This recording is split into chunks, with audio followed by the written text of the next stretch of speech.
L'achat d'un véhicule par une société, fausse bonne idée? Mes clients me demandent souvent s'ils peuvent acheter leur véhicule, donc il peut s'agir d'une voiture, d'un scooter ou d'une moto, sur leur société. La bonne question à se poser n'est pas est-ce que je peux acheter le véhicule, mais est-ce que ça va être intéressant pour moi de le faire? Dans cette vidéo, je te donne les clés pour pouvoir faire un choix en toute connaissance de cause.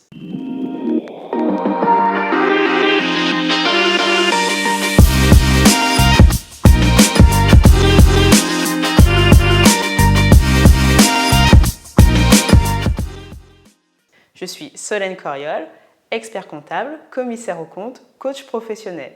Je dirige deux sociétés.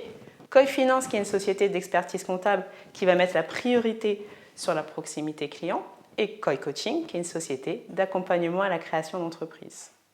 Je ne cesse de le répéter, pour moi, l'entrepreneuriat est l'une des plus belles aventures du monde. C'est un excellent moyen de se révéler à soi-même. C'est pour ça que c'est important pour moi de partager avec toi mes connaissances en finance d'entreprise, en fiscalité, en ressources humaines.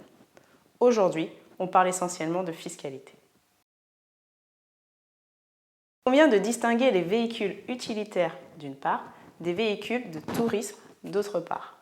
Dans les véhicules de tourisme, on va intégrer les voitures particulières, les camionnettes, les véhicules à usage mixte. Pour ces autres véhicules, il y a 3 contraintes à prendre en compte avant de décider s'il peut être intéressant ou non d'acheter le véhicule avec la société. Ces 3 contraintes sont la taxe sur les véhicules de société, la TVS, l'amortissement et la TVA. Je commence par la taxe sur les véhicules de société. La taxe sur les véhicules de société, ou TVS, est une taxe qui est due par chaque entreprise qui va être propriétaire ou utiliser un véhicule particulier. Cette taxe a un montant qui va varier entre 800 et 8 000 € environ. Elle est due chaque trimestre et son montant exact va dépendre de la date de mise en service du véhicule, de sa puissance fiscale, de son taux d'émission de CO2. Rien que l'existence de cette taxe peut coûter cher à la longue à l'entreprise dans la mesure où elle va réellement se répéter tous les trimestres. À côté de la taxe sur les véhicules de société, on a l'amortissement. Le coût du véhicule va être déduit du résultat de l'entreprise par l'intermédiaire de l'amortissement. Cet amortissement est limité et cette limite va aussi dépendre du taux de CO2 du véhicule.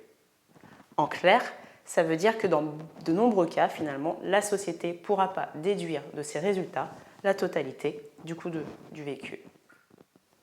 Dernier point qui peut être pénalisant, la TVA n'est pas déductible sur les véhicules particuliers. Alors encore une fois, je te rappelle que ces 3 contraintes, donc TVTS, limite d'amortissement, TVA non déductible, concernent essentiellement les véhicules de tourisme. Les véhicules utilitaires, eux, ne sont pas concernés. J'espère que cette vidéo t'a été utile. Si tu as d'autres questions, pose-les-moi en commentaire. Je te rappelle notre deal. Moi, j'anime ces vidéos par passion pour l'entrepreneuriat et pour partager avec toi mes connaissances. Mais pour que ce soit gagnant-gagnant, il faut que tu m'aides. Pour m'aider, tu as simplement à me noter en commentaire tes questions et moi, je répondrai aux questions qui reviennent le plus souvent. Pense à télécharger mon guide, le lien est dans la description. Pense à t'abonner et à activer les notifications et je te dis à très vite.